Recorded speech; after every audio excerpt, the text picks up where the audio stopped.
Everyone, welcome to study point account channel. Study point account চ্যানেলের এই ভিডিওতে আজ আমি তোমাদের সাথে শেয়ার করব আরপিএফ এসআই এক্সাম 2024-এর জন্য গুরুত্বপূর্ণ প্রশ্ন। আরপিএফ এসআই এর যে এক্সাম সেটা আগামী কাল থেকে শুরু হচ্ছে। ওকে, তো ভিডিও শুরু করার আগে তোমাদের কাছে রিকোয়েস্ট, ভিডিও ভালো লাগলে অবশ্যই লাইক করে দিয়ে শেয়ার করো এবং চ্যানেলে নতুন হয়ে থাকলে চ্যানেলটিকে সাবস্ক্রাইব করে নিও। তো চলো শুরু করা যাক আজকের প্রথম প্রশ্ন, যে ভারতীয় জাতীয় কংগ্রেসের নিচের কোন অধিবেশনে প্রথমবারের মতো জাতীয় সঙ্গীত গাওয়া হয়েছিল? ভারতীয় জাতীয় কংগ্রেসের নিচের কোন অধিবেশনে প্রথমবারের মতো যে জাতীয় সঙ্গীত সেটা গাওয়া হয়েছিল? এটা হয়েছিল 1911 কলকাতা অধিবেশন। 1911 সালের কলকাতা অধিবেশনে। 1911 সালের কলকাতা অধিবেশনের সভাপতিত্ব কে করেন? প্রেসিডেন্ট কে ছিলেন? তিনি হলেন বিশন নারায়ণ ধর। এছাড়া 1907 সালের যে সুরাট অধিবেশন সেখানে সভাপতিত্ব করেছিলেন রাসবিহারী ঘোষ। 1916 সালের লখনৌ অধিবেশনে সভাপতিত্ব করেছিলেন অম্বিকাচরণ মজুমদার এবং 1917 সালে কলকাতা অধিবেশনে সভাপতিত্ব করেছিলেন অ্যানি বেসান্ট। 1907 সালে সুরাট অধিবেশনে কংগ্রেস দুই ভাগে ভাগ হয়ে যায়, চরমপন্থী ও নরমপন্থী, এবং এই চরমপন্থী এবং নরমপন্থী পুনরায় একত্রিত হয়েছিল 1916 সালের লখনৌ অধিবেশনে। নেক্সট, জাতীয় উন্নয়ন পর্ষদ অর্থাৎ ন্যাশনাল ডেভেলপমেন্ট কাউন্সিল কত সালে প্রতিষ্ঠিত হয়? জাতীয় উন্নয়ন পর্ষদ কত সালে প্রতিষ্ঠিত হয়? এটা প্রতিষ্ঠিত হয়েছিল 1952 সাল। 1952 সালে প্রতিষ্ঠিত হয়েছিল। ভারতীয় সংবিধানের অনুচ্ছেদ 1 দ্বারা ভারতকে কিভাবে বর্ণনা করা হয়েছে? ভারতীয় সংবিধানের অনুচ্ছেদ 1 অর্থাৎ 1 নম্বর অনুচ্ছেদে ভারতকে কিভাবে বর্ণনা করা হয়েছে? ভারতকে বর্ণনা করা হয়েছে অঙ্গরাজ্য সমূহের একটা ইউনিয়ন হিসাবে। অঙ্গরাজ্য সমূহের একটা ইউনিয়ন হিসাবে ভারতকে বর্ণনা করা হয়েছে। কোন ভিটামিন রক্ত জমাট বাঁধার জন্য প্রয়োজনীয় প্রোটিন এবং ক্যালসিয়ামকে সক্রিয় করে? কোন ভিটামিন রক্ত জমাট বাঁধার জন্য প্রয়োজনীয় প্রোটিন এবং ক্যালসিয়ামকে সক্রিয় করে? এটা করে vitamin K. Vitamin K, option B right answer, vitamin K. Vitamin K এর যে রাসায়নিক নাম সেটা হলো ফাইলোকুইনন। এছাড়া ভিটামিন বি1 যার রাসায়নিক নাম হলো থিয়ামিন। ভিটামিন ডি এর রাসায়নিক নাম হলো ক্যালসিফেরল। ভিটামিন সি এর রাসায়নিক নাম হলো ascorbic acid. Next, Similipal biosphere নিচের কোন রাজ্যে অবস্থিত? সিমলিপাল বায়োস্ফিয়ার নিচের কোন রাজ্যে অবস্থিত? এটা অবস্থিত উড়িষ্যায় অবস্থিত। নেক্সট, নিচের কোন নদীটি উপদ্বীপীয় নদী? নিচের কোন নদীটি উপদ্বীপীয় নদী? দেখো এখানকার মধ্যে যেটা উপদ্বীপীয় নদী সেটা হলো তাপ্তি। তাপ্তি হলো উপদ্বীপীয় নদী। নিচের কোন শব্দটি হকি খেলার সাথে সম্পর্কিত? নিচের কোন শব্দটি হকি খেলার সাথে সম্পর্কিত? এখানকার মধ্যে পেনাল্টি কর্নার হকি খেলার সাথে সম্পর্কিত। পেনাল্টি কর্নার হকি খেলার সাথে সম্পর্কিত। 42তম সাংবিধানিক সংশোধনী আইনটি কোন তারিখ থেকে কার্যকর হয়? 42তম সাংবিধানিক সংশোধনী আইনটি কোন তারিখ থেকে কার্যকর হয়?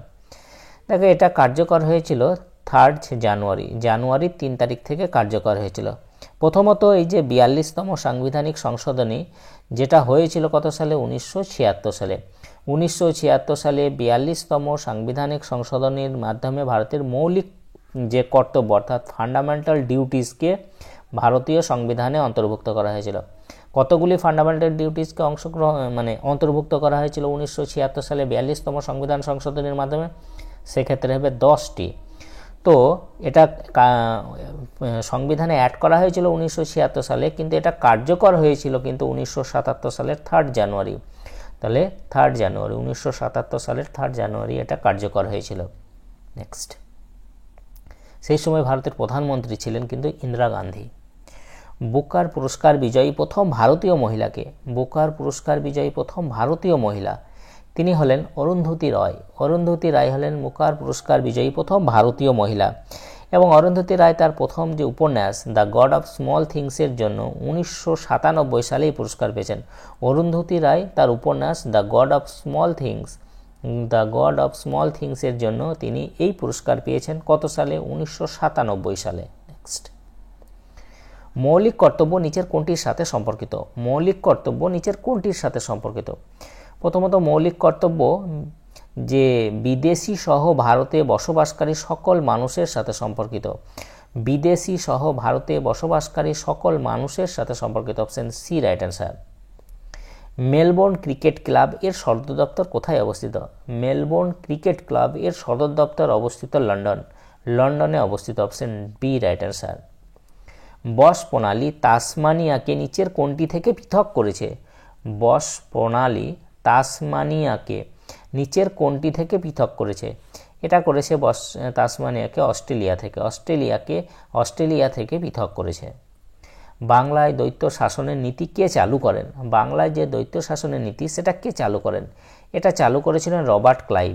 কত সালে চালু করেছিলেন? 1765 সালে। কোথায়? বাংলায়। এবং এই যে দ্বৈত শাসনের নীতি এটা রদ কে করেছিলেন? এটা রদ করেছিলেন ওয়ারেন হেস্টিংস। কত সালে? 1772 সালে। নেক্সট, বুদ্ধের আসল নাম কি ছিল? বুদ্ধের আসল নাম ছিল সিদ্ধার্থ ছিল বুদ্ধের আসল নাম। কিডনি ঠিকমতো কাজ না করলে তাতে অতিরিক্ত পরিমাণে ইউরিয়া জমে, এই অবস্থাকে কি বলা হয় বা কি বলে? এই অবস্থাকে বলা হয় ইউরেমিয়া বলা হয় এই অবস্থাকে। কেন্দ্রশাসিত অঞ্চলের জন্য নিয়ম কে তৈরি করে? কেন্দ্রশাসিত অঞ্চলের জন্য নিয়ম কে তৈরি করে? নিয়ম তৈরি করে রাষ্ট্রপতি। Option C right answer. Nadir Shah কত সালে ভারত আক্রমণ করে? নাদির শাহ কত সালে ভারত আক্রমণ করেছিল? দেখো, নাদির শাহ ভারত আক্রমণ করেছিল 1739। Option A right answer. এবং সেই সময় মোগল সম্রাট কে ছিলেন? মোহাম্মদ শাহ ছিলেন মোগল সম্রাট। এবং এই যে নাদির শাহ কোথাকার? পারস্যের। তো পারস্যের নাদির শাহ 1739 সালে কর্নালের যুদ্ধে মুঘল বাহিনীকে তিনি পরাজিত করেছিলেন। কোন যুদ্ধে মুঘল বাহিনীকে পরাজিত করেছিলেন? কর্নালের যুদ্ধে। এবং সেই সময় মুঘল সম্রাট ছিলেন মোহাম্মদ শাহ। নেক্সট, দক্ষিণ আমেরিকার কোন দেশটি চারিদিক থেকে ভূমি দ্বারা বেষ্টিত? দক্ষিণ আমেরিকার কোন দেশটি চারিদিক থেকে ভূমি দ্বারা বেষ্টিত? এটা হলো প্যারাগুয়ে। নেক্সট, রামসার কনভেনশন কিসের সাথে সম্পর্কিত? রামসার কনভেনশন কিসের সাথে সম্পর্কিত? এটা জলাভূমির সাথে সম্পর্কিত। জলাভূমি। Option A right answer. 1971 সালে ইরানের রামসার শহরে রামসার কনভেনশন স্বাক্ষরিত হয়।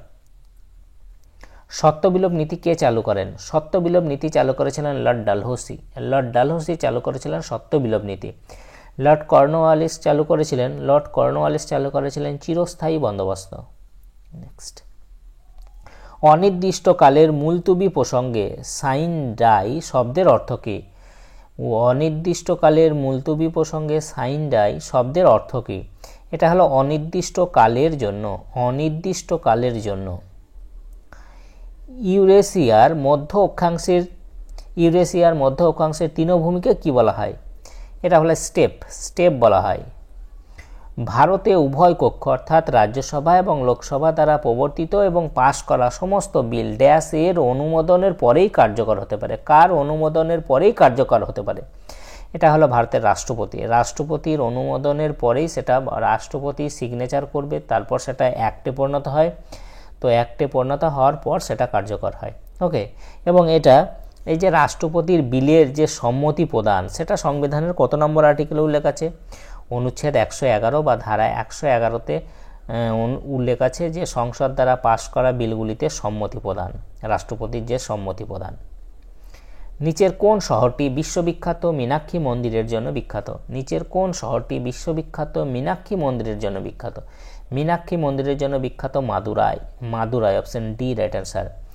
ভারতের শ্বেত বিপ্লবের জনক কাকে বলা হয়? ভারতে শ্বেত বিপ্লবের জনক বলা হয় ভার্গিস কুরিয়ানকে বলা হয় শ্বেত বিপ্লবের জনক। শ্বেত বিপ্লব কি? যে দুধ উৎপাদনের ক্ষেত্রে দ্রুত বৃদ্ধিকে শ্বেত বিপ্লব বলা হয়। শ্বেত বিপ্লবের গতি বাড়াতে অপারেশন ফ্লাড শুরু করা হয়। তাহলে অপারেশন ফ্লাডও কিসের সাথে সম্পর্কিত? এই শ্বেত বিপ্লবের সাথে সম্পর্কিত।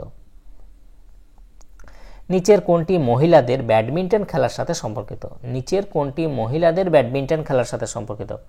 এটা হলো উবের কাপ মহিলাদের ব্যাডমিন্টন খেলার সাথে সম্পর্কিত। উবের কাপ হলো একটা মর্যাদাপূর্ণ আন্তর্জাতিক মহিলাদের ব্যাডমিন্টন টুর্নামেন্ট যা প্রতি 2 বছর অন্তর অনুষ্ঠিত হয় এবং এটা প্রথম অনুষ্ঠিত হয়েছিল কত সালে? 1956 সালে।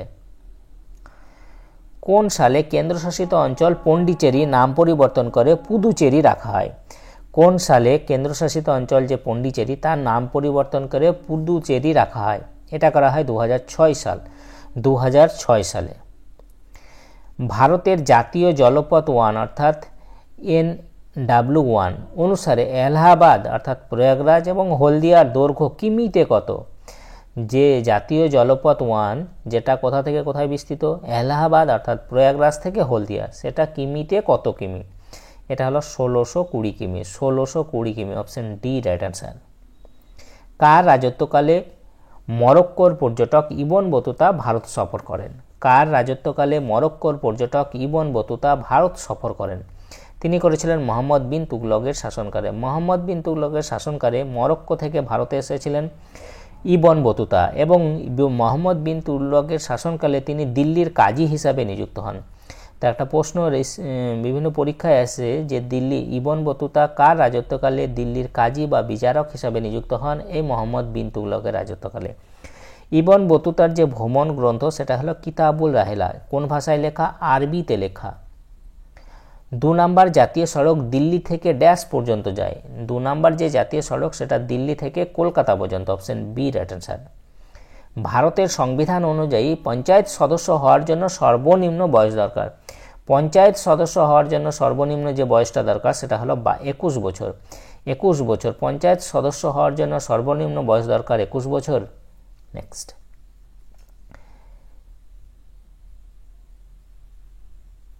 ক্রাউচ স্টার্ট শব্দটি কোন প্রতিযোগিতার সাথে যুক্ত? ক্রাউচ স্টার্ট শব্দটি কোন প্রতিযোগিতার সাথে যুক্ত? এটা হলো sprint. Sprint, option A right answer. ক্ষুদ্রান্তের ভিতরের দেওয়ালে যে আঙুলের মতো গঠন পাওয়া যায় তাকে কি বলে? ক্ষুদ্রান্তের ভিতরের দেওয়ালে যে আঙুলের মতো গঠন পাওয়া যায় সেটাকে বলা হয় villi. Villi, option B right answer. আরবি ভাষায় খারিফের অর্থ কি? আরবি ভাষায় খারিফ এর অর্থ হলো শরৎ, আর খারিফের অর্থ হলো শরৎ। ভারতে কয়টি ভাষাকে ক্লাসিক্যাল ভাষার মর্যাদা দেওয়া হয়েছে? ভারতে কয়টি ভাষাকে ক্লাসিক্যাল ভাষার মর্যাদা দেওয়া হয়েছে? দেখো, এটা হলো এই আরপিএফ এসআই এর বিগত বছরের প্রশ্ন। তো বিগত বছর বলতে 2018 সালে এই প্রশ্নটা এসেছিল। তো তখন পর্যন্ত অর্থাৎ 2018 সাল পর্যন্ত 6টি ভাষাকে ক্লাসিক্যাল ভাষার মর্যাদা দেওয়া হয়েছিল, অপশন সি রাইট অ্যান্সার। 6টি ভাষাকে। সেই 6টি ভাষা কি কি? প্রথম যে ভাষাটিকে ক্লাসিক্যাল ভাষার মর্যাদা দেওয়া হয়েছিল সেটা হলো তামিল। কত সালে? 2004 সালে। 2005-এ দেওয়া হয় সংস্কৃতকে। কন্নড় এবং তেলেগু এই দুটি ভাষাকে দেওয়া হয় 2008 সালে ক্লাসিক্যাল ভাষার মর্যাদা। মালয়ালাম ভাষাকে দেওয়া হয় 2013 সালে, এবং ওড়িয়া ভাষাকে দেওয়া হয় 2014 সালে ক্লাসিক্যাল ভাষার মর্যাদা। অর্থাৎ এই 6টি ভাষাকে ক্লাসিক্যাল ভাষার মর্যাদা দেওয়া হয়েছিল। বর্তমানে অর্থাৎ রিসেন্ট অর্থাৎ এই 2024-এ আরও 5টি ভাষাকে ক্লাসিক্যাল ভাষার মর্যাদা দেওয়া হয়েছে। তো সেই 5টি ভাষা কি কি? 1 নম্বর হচ্ছে মারাঠি, 2 নম্বর হচ্ছে পালি, 3 নম্বর হচ্ছে প্রাকৃত, 4 নম্বর হচ্ছে অসমিয়া, এবং 5 নম্বর হচ্ছে বাংলা। তো যদি বলা হয় বর্তমানে তাহলে কতগুলি ভাষাকে ক্লাসিক্যাল ভাষার মর্যাদা দেওয়া হয়েছে? সেক্ষেত্রে হবে 11টি ভাষাকে, কারণ আগে ছিল 6টি আর বর্তমানে আরও 5টি, মোট 11টি ভাষাকে এখন ক্লাসিক্যাল ভাষার মর্যাদা দেওয়া হয়েছে। নেক্সট, বিষুব রেখা নিচের কোন দেশের মধ্য দিয়ে গেছে? বিষুব রেখা নিচের কোন দেশের মধ্য দিয়ে গেছে? এটা গেছে মালদ্বীপ। মালদ্বীপের মধ্য দিয়ে গেছে, অপশন বি রাইট অ্যান্সার। বিশ্ব বাণিজ্য সংস্থা WTO কবে প্রতিষ্ঠিত হয়? বিশ্ব বাণিজ্য সংস্থা WTO ওয়ার্ল্ড ট্রেড অর্গানাইজেশন কবে প্রতিষ্ঠিত হয়? এটা প্রতিষ্ঠিত হয়েছিল 1995 সাল। 1995 সাল। নিচের কোন বন্দরটি কচ্ছ উপসাগরের মুখে অবস্থিত? নিচের কোন বন্দরটি কচ্ছ উপসাগরের মুখে অবস্থিত? এটা অবস্থিত কান্ডালা। কে প্রথমবার অশোকের লিপি পড়তে সফল হন? কে প্রথমবার অশোকের যে লিপি সেগুলো পড়তে সফল হন? তিনি হলেন James Prinsep, option B right answer. ভারতে কেন্দ্রীয় সরকার হয়ে কারেন্সি নোট ড্যাশ দ্বারা জারি করা হয়? ভারতের কেন্দ্রীয় সরকার কারেন্সি নোট ড্যাশ দ্বারা জারি করা, অর্থাৎ ভারতের কেন্দ্রীয় সরকারের হয়ে কারেন্সি নোট কে জারি করে? এটা করে ভারতীয় reserve bank, option D right answer. ভারতীয় রিজার্ভ ব্যাংক অর্থাৎ আরবিআই। ভারতের বৃহত্তম শিপইয়ার্ড বন্দর কোথায় আছে? ভারতের বৃহত্তম যে শিপইয়ার্ড বন্দর সেটা আছে Cochin, option B right answer, কোচিনে। নিম্নলিখিত দেশগুলির মধ্যে কোনটি প্রাক্তন যে ইউএসএসআর এর অংশ ছিল না?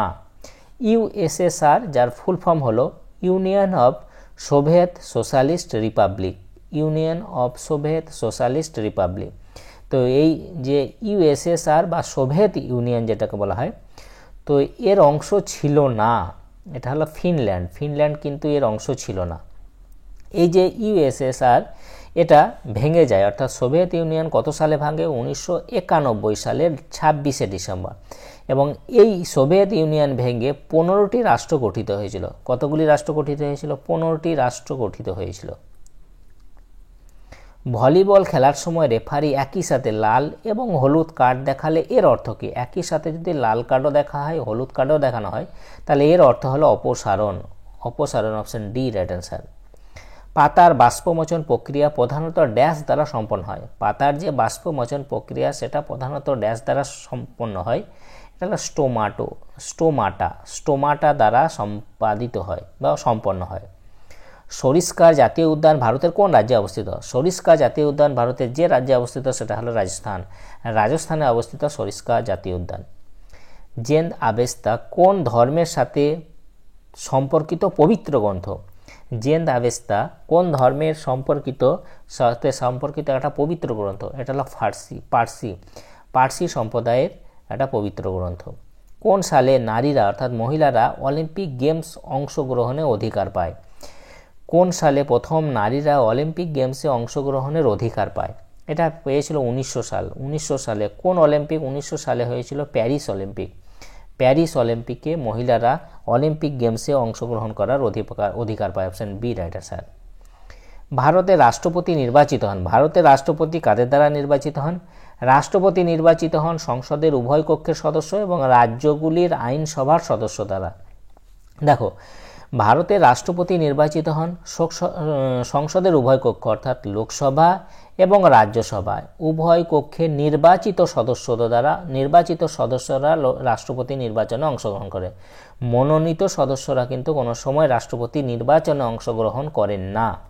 তাহলে লোকসভা এবং রাজ্যসভার নির্বাচিত সদস্যরা 1 নাম্বার।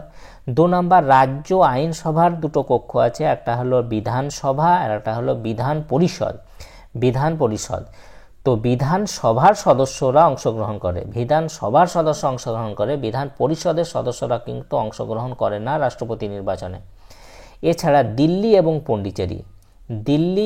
পন্ডিচেরির বিধানসভার দিল্লি এবং পন্ডিচেরির যে কেন্দ্রীয় আইনসভার যে বিধানসভার সদস্যরা অংশগ্রহণ করে। নেক্সট, অলিম্পিক পতাকায় 5টি রিং ড্যাশ চিহ্নিত করে। অলিম্পিক পতাকায় যে 5টি রিং থাকে সেটা কি চিহ্নিত করে? এটা 5টি মহাদেশকে ডিনোট করে। নিচের কোন প্রণালী পারস্য উপসাগর ও ওমান উপসাগরকে সংযুক্ত করেছে? নিচের কোন প্রণালী পারস্য উপসাগর ও ওমান উপসাগরকে সংযুক্ত করেছে? এটা করেছে হরমুজ প্রণালী। Option D right answer. Hormuz প্রণালী পারস্য উপসাগর ও ওমান উপসাগরকে সংযুক্ত করেছে। তো এই ছিল আরপিএফ এসআই এর জন্য কিছু গুরুত্বপূর্ণ প্রশ্ন। যদি তোমাদের ভিডিওটা ভালো লাগে অবশ্যই লাইক করে দিয়ে শেয়ার করো এবং চ্যানেলে নতুন হয়ে থাকলে চ্যানেলটিকে সাবস্ক্রাইব করে নিও। তা আজ এই পর্যন্তই। ওকে, বাই।